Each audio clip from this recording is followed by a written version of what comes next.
ठीक है। सैम्पलर्स 3 तरह की चीज़ों को सैंपल लिया जाता है, कोहेसिव सॉइल का, कोहेशनलेस सॉइल का और रॉक्स का।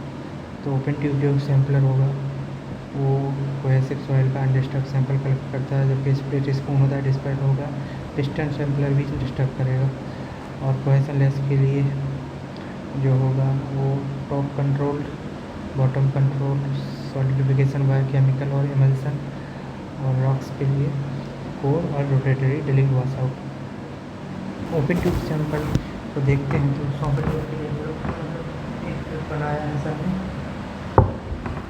ओपन ट्यूब सैंपल के लिए याद रखने के लिए मोटू MOTU वो से हो जाएगा। ओपन ट्यूब जो कि यू हो जाएगा, ये अनडिस्टर्ब सैंपल देता है। ठीक है।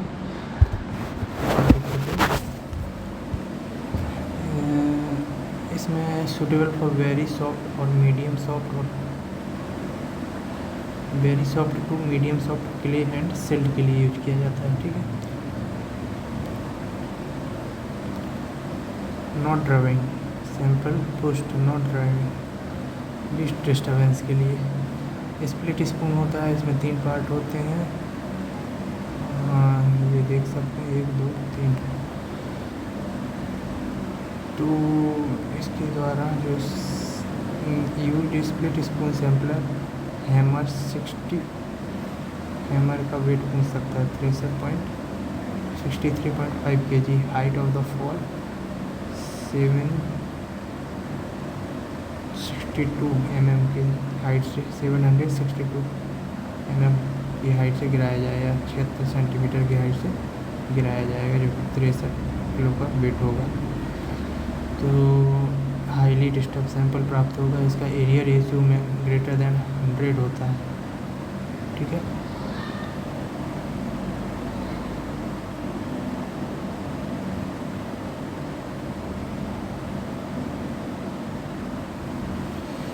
एरिया रेशियो जो होता है वो ग्रेटर देन 100 होता है।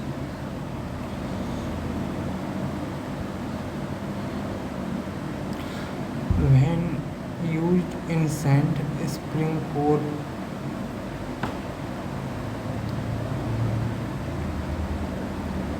catcher, place inside the split tube to retain the sample.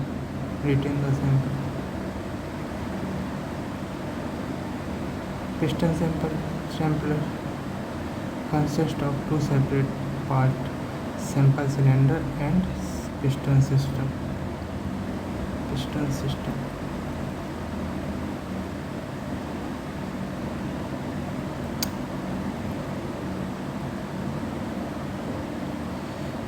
system गिराया जाता है एक हाइट से। ठीक है। पिस्टन्स वेट के साथ गिराया जाता है। आगे देखते हैं hand curved sample, open ended cylindrical box. This is method is suitable for cohesive soil. Hand curved sample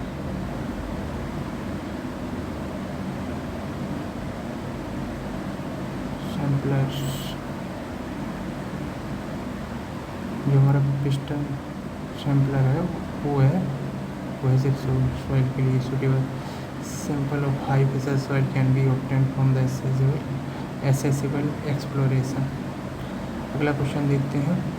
the degree of the disturbance for a soil sampler collected from the sampler is usually expressed by degree of the disturbance. Sir ने बताया RR है, but answer दिया गया area ratio and recovery ratio दोनों। ठीक है। The most commonly used for the sampler obtained a disturbed sample of soil. Split spoon sample, हाँ disturb के लिए स्प्लिट स्पून, जबकि अनडिस्टर्ब के लिए मोटू open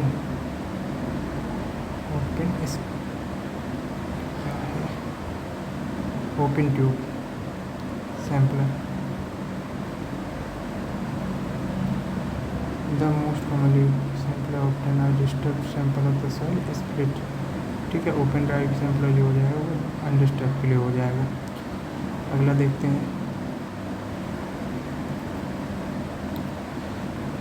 diamond core drilling Rocky formation के लिए, ठीक है। Open bit expression shallow depth के लिए सही है। अनकेस्ड वॉस्ट बोरिंग, अनकेस्ड होगा तो क्या होगा, wash boring. Cohesive medium strong cohesive soil, जबकि केस्ड होगा तो कोहेसिव ज़्यादा है, ऊपर से सॉफ्ट कोहेसिव कम कोहेसिव है, इसलिए केस लगाना पड़ा, केसिंग करनी पड़ी इसकी। Mechanical stabilisation require addition of chemical to soil, mixing of 2 और more type of the natural soils. दोनों चीज़ों में मिलाया दिया जाता है। क्या ग्रेवल में जैसे सैंड भर दिए गए तो मैकेनिकल स्टेबलाइजेशन का नाम दे दिया जाता है उसको, जबकि लाइम वगैरह अगर मिलाते हैं तो सब केमिकल में चला जाता है। Lime cementing bitumen, soil stabilization जो होता है वो मैकेनिकल स्टेबलाइजेशन होता है, चाहे by changing the soil gradation. No chemical are used, extensively used for roads, road condition में मैकेनिकल स्टेबलाइजेशन किया जा सकता है, ठीक है।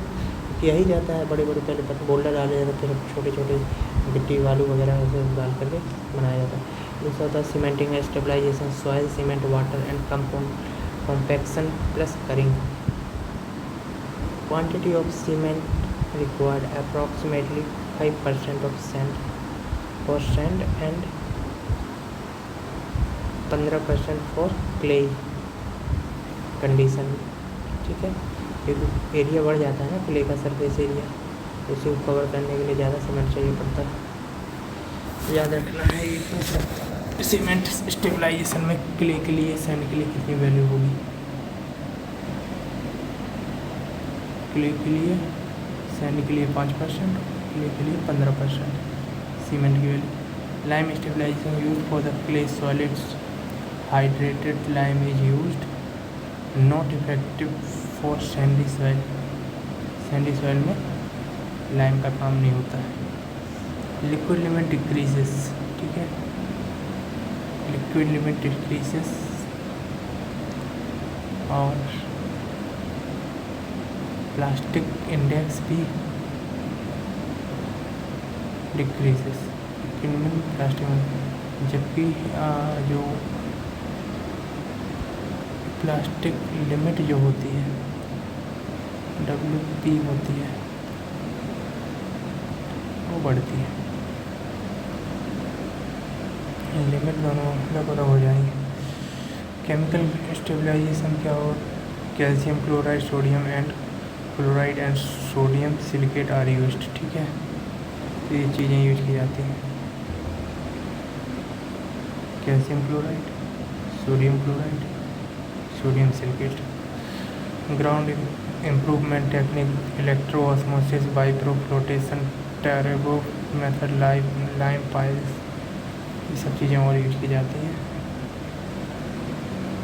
Giotto textiles, stone column.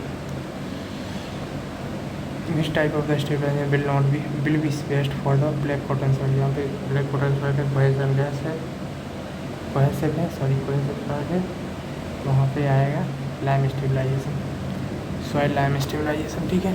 क्योंकि इसमें 50% के लिए होता है ब्लैक कॉटन सॉइल में।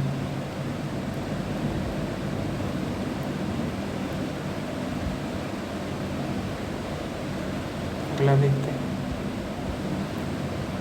Lime stabilisation is very effectively in treating plastic clay soil, ठीक है। अगला question, bitumen stabilisation is suitable for sandy soil.